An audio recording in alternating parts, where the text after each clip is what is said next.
En fait, le lapin a une mue naturelle tous les 100 jours. L'homme intervient à ce moment-là parce que si on lui laissait sa toison telle qu'elle, le poil qui se décroche de sa toison va s'emmêler avec les poils qui vont rester accrochés et du coup ça fera du feutre, ça fera vraiment des rastas.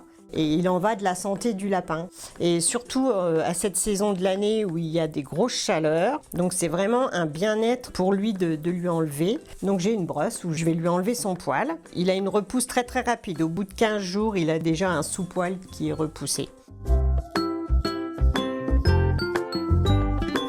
L'angora, c'est une fibre très très légère, d'une douceur extrême et qui apporte une chaleur continue, qui est hypoallergénique et qui permet la respirabilité du tricot.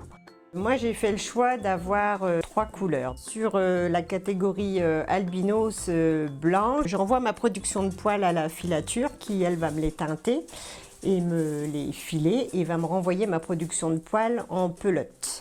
Par contre, les poils de mes lapins de couleur fauve et noire, je vais les garder pour moi et les carder et les filer moi-même. Ce sera vraiment un filage artisanal. Donc du lapin au produit fini, ça n'aura pas quitté l'élevage.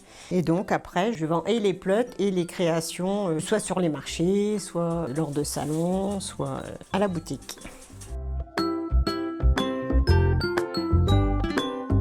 Ils sont nourris de plusieurs aliments, donc on va leur donner du foin.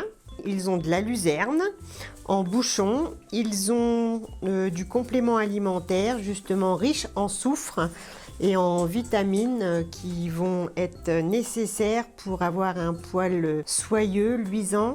On va lui donner une plante dans son alimentation qui existe à l'état naturel et qui, quand le lapin le consomme, a un effet dépilatoire. Pour lui, c'est comme une friandise, il en raffole et ça accentue sa chute de poils. L'élevage aussi est là pour montrer que les lapins sont absolument pas maltraités, qu'ils sont élevés sur des lits de paille, dans des clapiers très spacieux.